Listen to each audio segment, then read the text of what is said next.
Good morning and welcome to another episode of Brutal Truths with New Hampshire State Representative Kevin Verville. That's me. It's been a while. I've been busy with work travel and vacation this summer, so there haven't been any videos recently. So let's try to get back on track as we all start to move back into the new school year. So today let's talk about the courts, and particularly the Supreme Court. And let's talk about Democrat hypocrisy.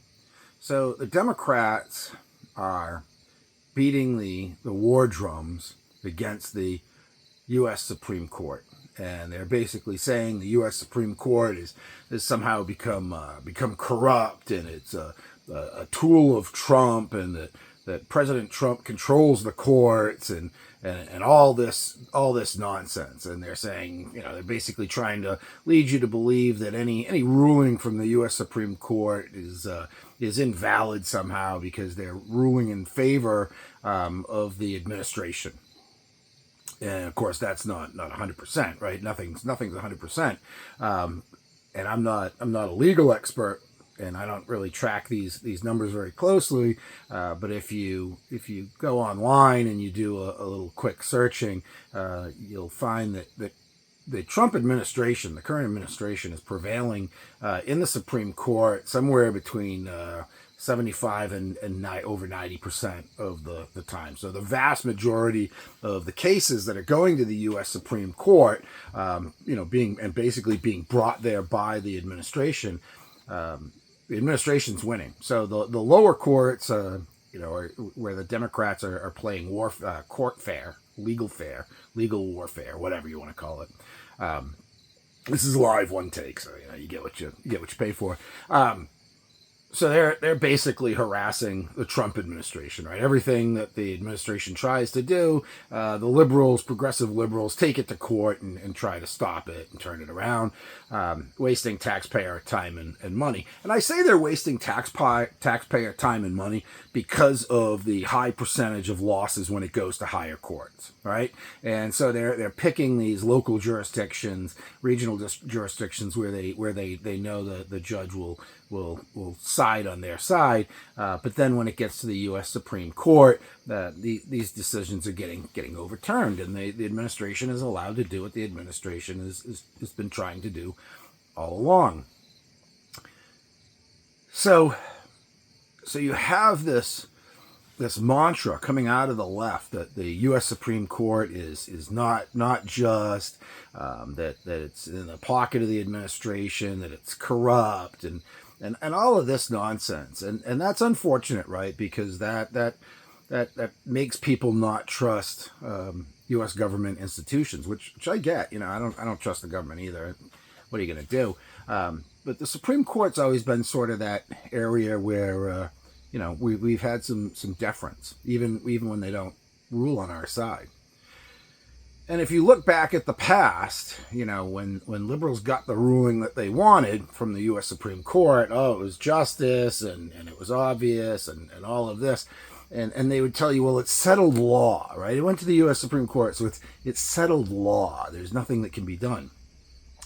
And a lot of that's based on the concept of stare decisis and all that sort of stuff. But settled law is not always settled law, right? Separate but equal was settled law, which was a Democrat policy out of the South after the Civil War. And of course, separate but equal got overturned, right? And so lots of things get overturned.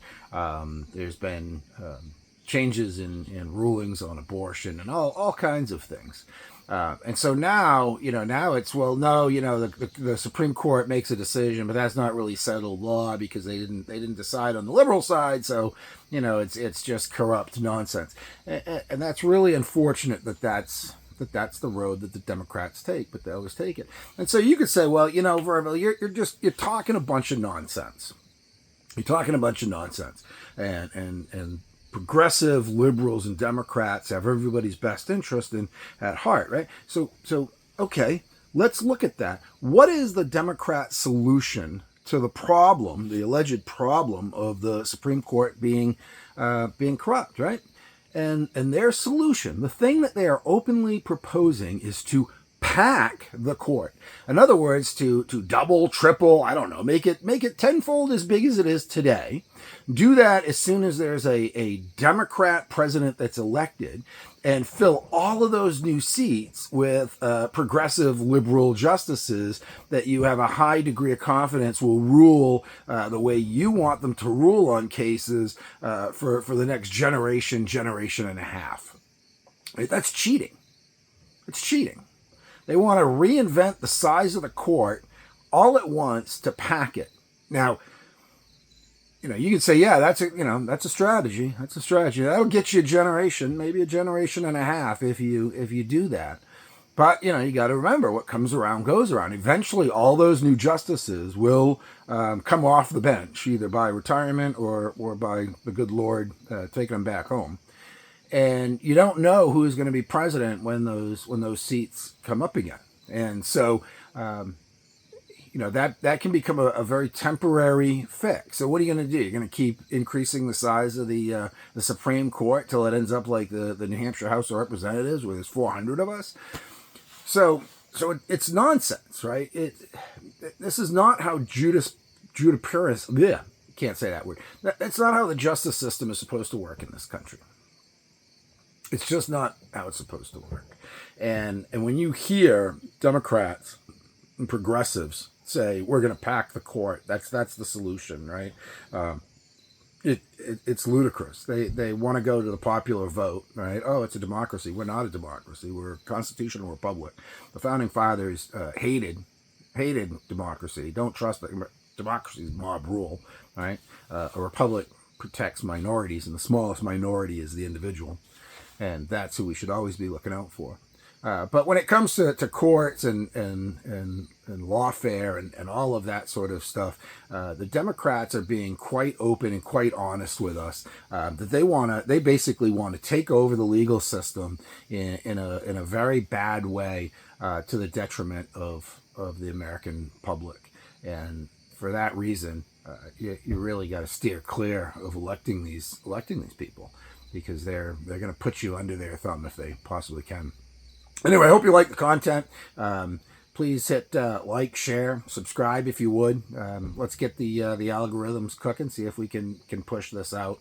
You can see it's a beautiful morning. School is starting all around New Hampshire. There's a little bit of feel of fall in the air. It's a nice dry morning. I'm wishing you all of Almighty God's good graces and blessings. And thank you for hanging out. This is a long one. We're at 8 minutes. And attention span is pretty small these days, so I know hanging around for 8 minutes is doing something. But anyway, hey, thanks for coming. Thanks for listening. Leave a comment. Please like, share, and subscribe if you would. And enjoy your day. Bye.